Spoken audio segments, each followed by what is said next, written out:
Out on the sea, searching for something that really found me. I didn't know it, but it drew me to it. Soon I was full of its passion in me.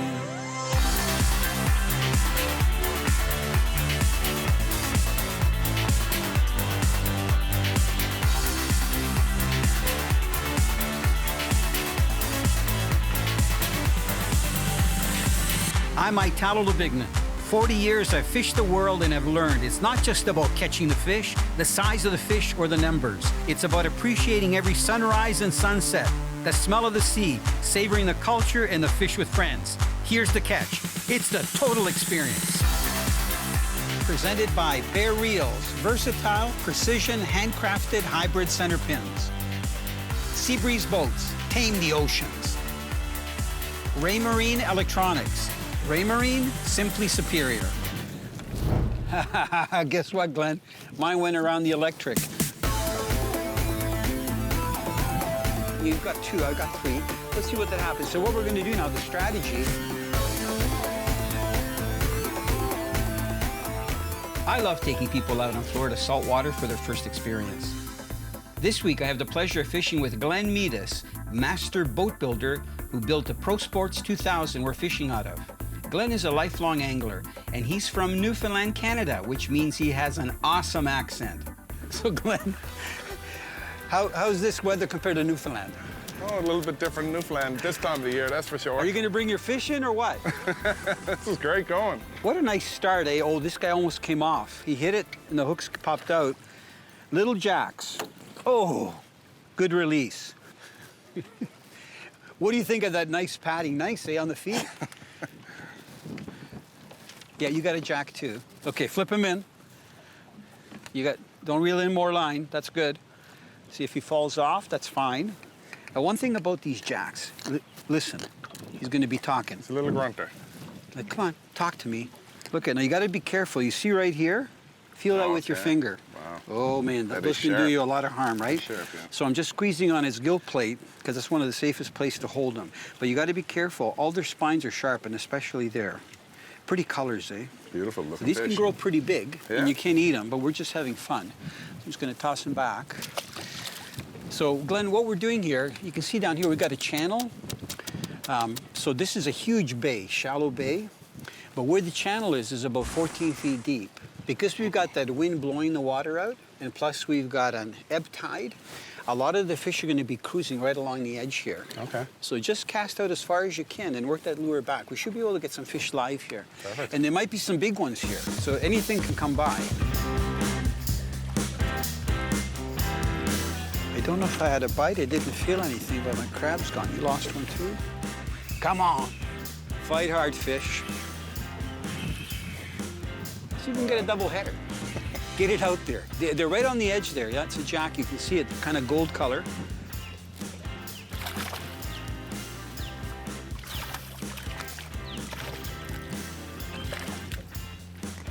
He's grunting.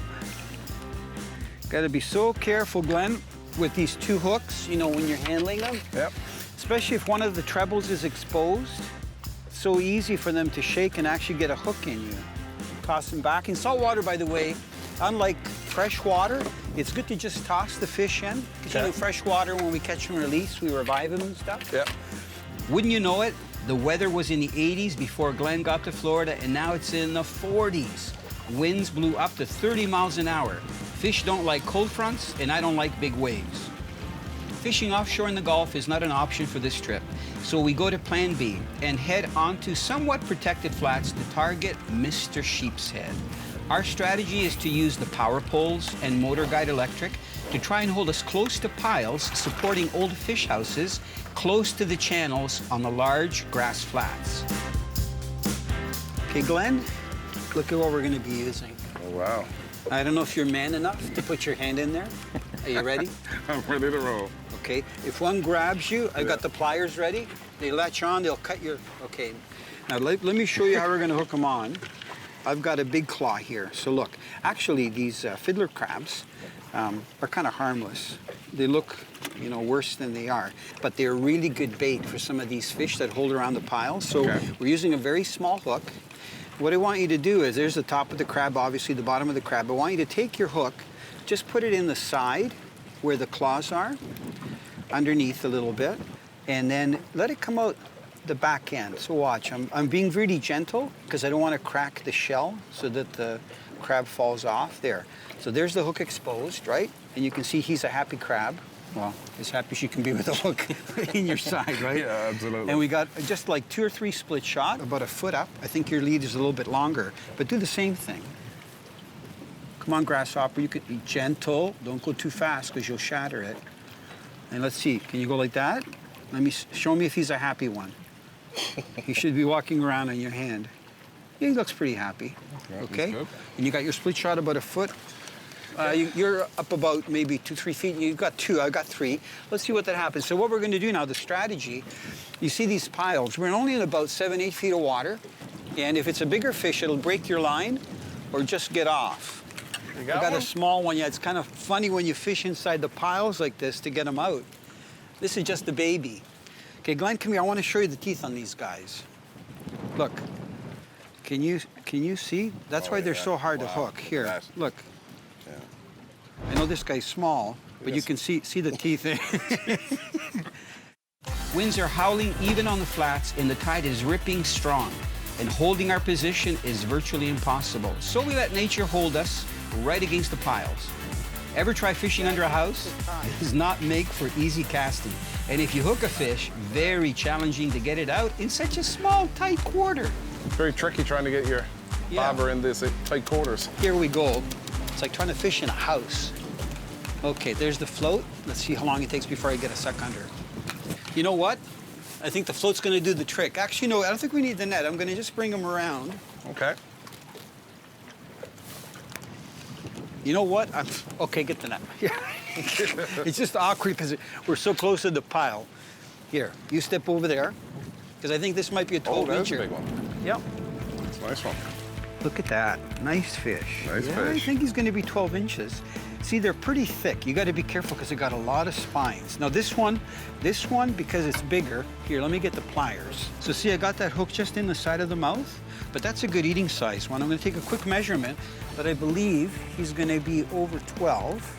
Yeah, he's over 12. So that's the first fish to go in the cooler. Perfect. Okay. Good job.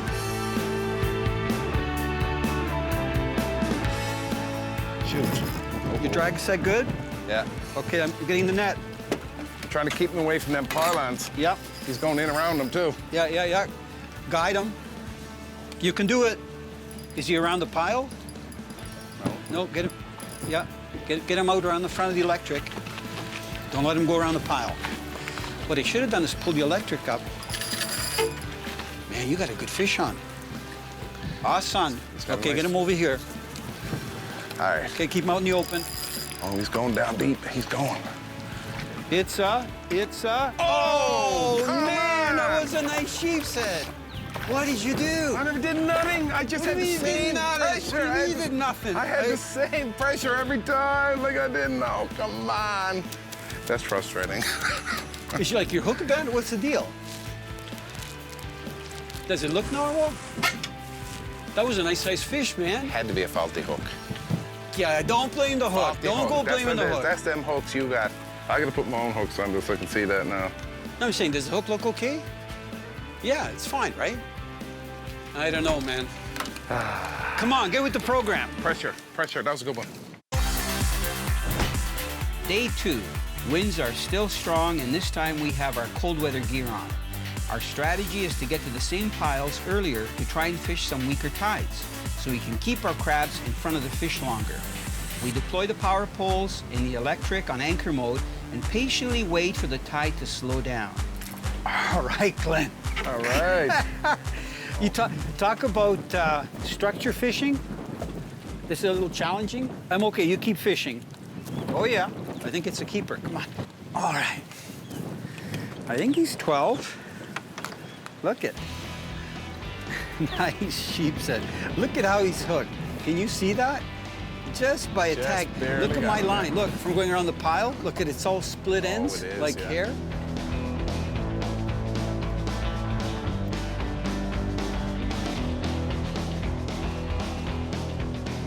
What do you think, Glenn? Is this like extreme fishing? This is extreme as it gets.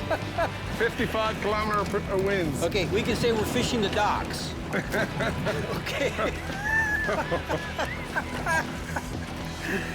You know what? We're pinned against this thing, Glenn. I'm gonna try. I know. Okay, okay. If you see it, try to scoop it, okay? Yeah. Can you get it? We got her. You got it? Perfect. I didn't break the rod. This is amazing. We are working Beautiful going. so hard to get these little fish. And I'm telling you, this is very challenging conditions. We started with a number 2 size hook, and now we're down to a 4. Look it, getting nice eating size sheepshead. When you do hold on to one more than 20 seconds, you gotta get the fish away from these barnacle studded piles. You want me to get the net? Oh, it's a nice little fighter too. Okay, you just hold on to them. Keep them out of those piles. I think it's a lot like the same what you had last time. Good job, buddy. I told you, come to Florida. It'll be nice and hot. You'll have fun. Okay, see if you can slowly get them up. What have you got here? Another sheepshead? It's not a sheepshead yet. We're just lucky that we can fish. You know what? It's a spade fish. Get him in here. Good. I don't think you've ever seen one of these. No, I haven't. This first time. There's a lot of fish. They are so beautiful. And you know what? They're also good eating. Look at. Nice fighting too. Yeah, look, nice little fight. Isn't that a pretty fish? Oh, that is nice. This is a small guy. I wouldn't keep him much smaller than this. But they got a tiny mouth. They're so beautiful, eh? They remind me of like an angelfish. Yeah. You can see the purple through it. Yeah. Through whatever. Very, very beautiful. Yeah. Okay, Glenn, I'm just gonna get the hook out. Normally I would throw them back because he's a little small, but you know what? We're gonna keep them because I want you to taste tonight how good they taste. Okay. We're gonna have a nice meal. Sounds good. There you go, look it. Put your hands out like this. There you go, look. Look at that. From Newfoundland. Bet you didn't catch anything like that in Newfoundland. Nothing like that, no, That's absolutely. awesome. Okay, you watch your step, okay? All right. Good job, by the way. Closed captioning brought to you by Leguano, natural barefoot technology for every adventure.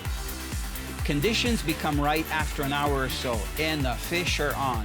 These sheepshead are not big, but they can easily take our lines around the piles and break us off. Okay, come on. See if we can get a So second we one. get any fish hooked away from the piles, close to the boat, in the net, and in the boat.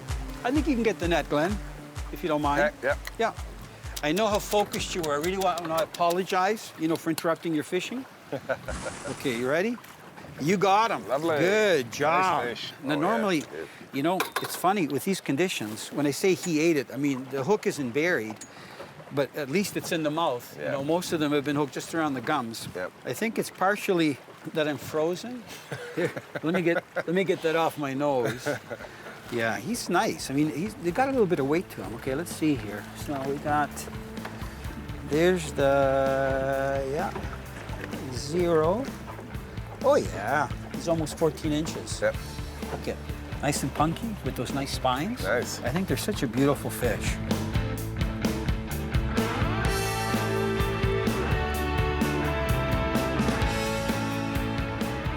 Got another one on. This is All right. great. Feels like a good one. It's a tugger. Tell you what, for not being huge fish, they got a lot of fight on them. Oh, that's a nice one. Oh, nice one. Oh, that is a nice one. Trying to You keep can them out get- of that's a those nice sheephead. piles, man. Keep them on. Come on, Mama. Don't cut that line with your teeth. Oh, good one. You done it. Wow. Good job. What a dandy. That's what we're looking That's the for. baby. Look, that's a little number 4 hook, and look how he was hooked. You know why I hooked him well? Because it's just in his gum. Because you see those teeth? See on this guy here? Yeah. I don't know if I can pull him back. Look at those teeth. Wow. Man, Fish. gorgeous, eh? Nice slab. Nice. Oh, yeah, we're gonna have a That's great lovely. meal tonight. Okay, if you want to do the honors, just pop the cooler open, and I'm Yeah. gonna drop them in there. Good thing we got a good-sized cooler.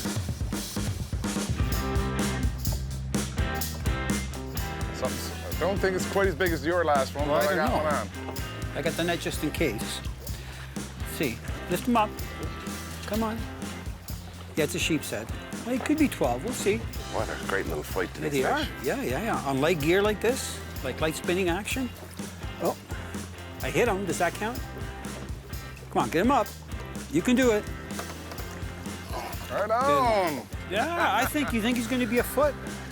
You hooked him good too, right on the side of the mouth. Okay, Okay, Glenn, what's your guess before I put it down? Well, come on, so you come gotta on. be close to You 12. 10, You 10, said 11. I got a little one out. Well, let's see. Oh, no, bud. We're going to pull it off. Oh, he's over 12. Yes. Over 12. Right on. Yes. Another keeper. You know what? There's the hook. Look at. Let's see here. Are we getting a nice mess? Oh, look at that big one. Beautiful. We got the spade fish in there. We're doing okay.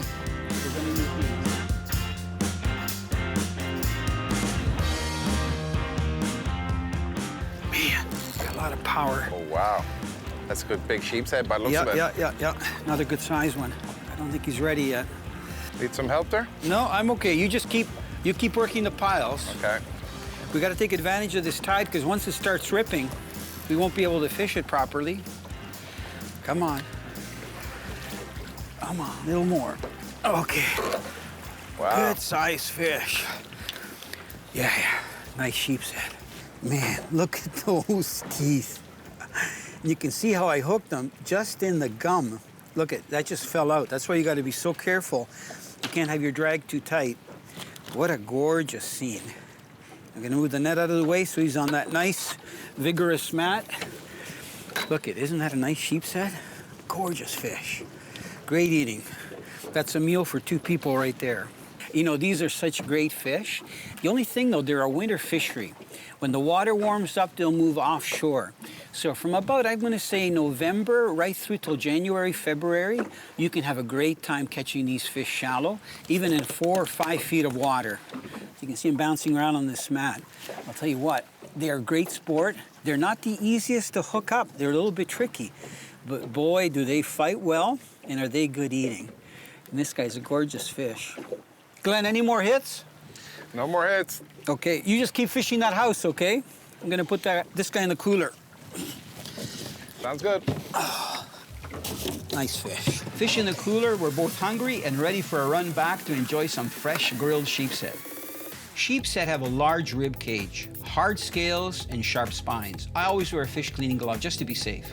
The vigorous fish cleaning mat really helps to keep the fish in place so it doesn't slip around the table and makes for a much easier cleaning job.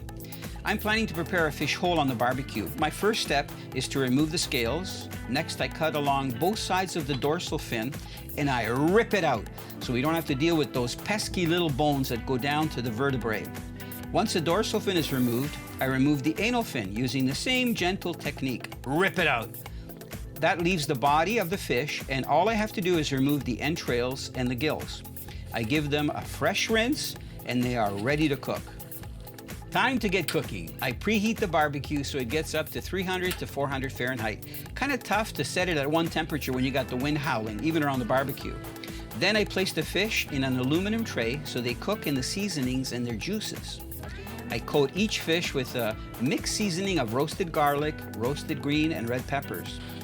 I add a couple of spoonfuls of butter, you gotta have butter, and finish the seasoned fish by sparingly applying sriracha sauce on them. The fish tray is placed on the barbecue, lid closed, and they're allowed to cook for about 20 minutes. The fish are turned once and allowed to cook for another 20 minutes, and they're ready to eat.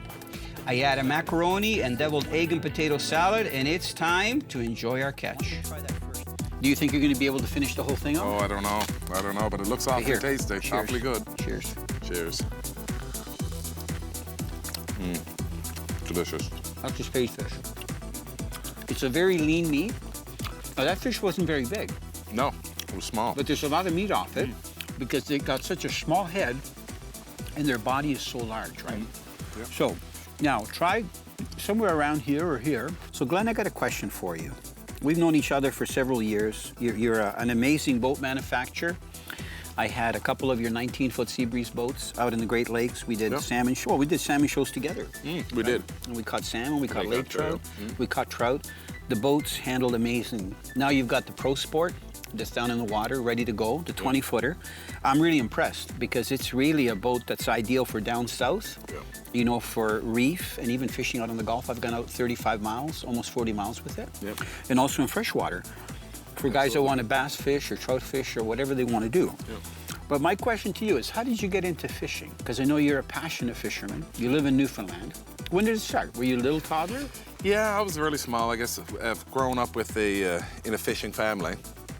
My father introduced me at a very young age, and I guess it just caught on and just carried it right through. We always did our fishing trips in saltwater as well as freshwater. In the saltwater fishing would be more codfish. That's what we always fished. Was it all hand lining? Mostly hand lining, yeah. All hand lining, actually, at that time. Now we've moved more into using the rods for more sport, just a little more fun to it. But also in Newfoundland, we also are trout fishing. Is the biggest, I guess, what we have. We don't have as many species that you guys have down here in Florida, but trout fishing is always big in Newfoundland, and that's what we did most in the summertime, and so we always had great trips. Now, if I'm not mistaken, this is your first time fishing in one of your pro sports in Florida on the flats, correct? Yeah, exactly. This is my very first experience in fishing down in this area, and what made it bittersweet was I was in the boat that I built. Now, what did you think when we had to go through like 3-4 foot waves yesterday? Well, how do you think the boat handled? Oh, amazing. I mean, you know, we had gusting of 55 kilometers of wind yesterday, and we were still running 20, 24 mile an hour. Now, I didn't ask you if you wanted to drive the boat, but were you itching to like get your hands on, move out of the way? I'd have to fight you for it to get at it. I'm so used to running the boat, even though a lot of our friends here on our block, you know, have their own boats and stuff. I don't know, it's one of these things, like if you had a sports car, like you don't just give the keys to somebody. You feel safer when you're riding yourself. Exactly. Yeah. You know what? You keep talking, okay? I'm gonna listen to you. I'm gonna eat. Well, thank you for this experience. This has been quite the experience coming down here and fishing on the flats. I must say it's been a different experience, and like I said, it's been great that we can use our boats. I agree. And we've got a great relationship going with that, and it's all worked out good. If the winds subside, we're gonna go 30 to 40 miles. Maybe get some big fish, like king mackerel or barracuda and stuff. That'd be fantastic. Okay. Yeah. Deal. Perfect. And this fish is delicious.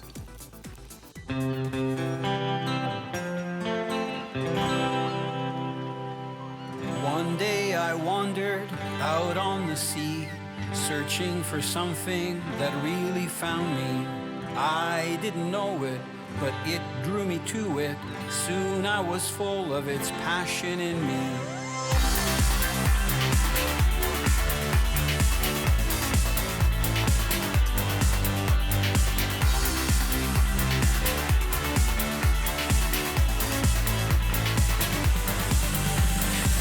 I'm Italo Labignan.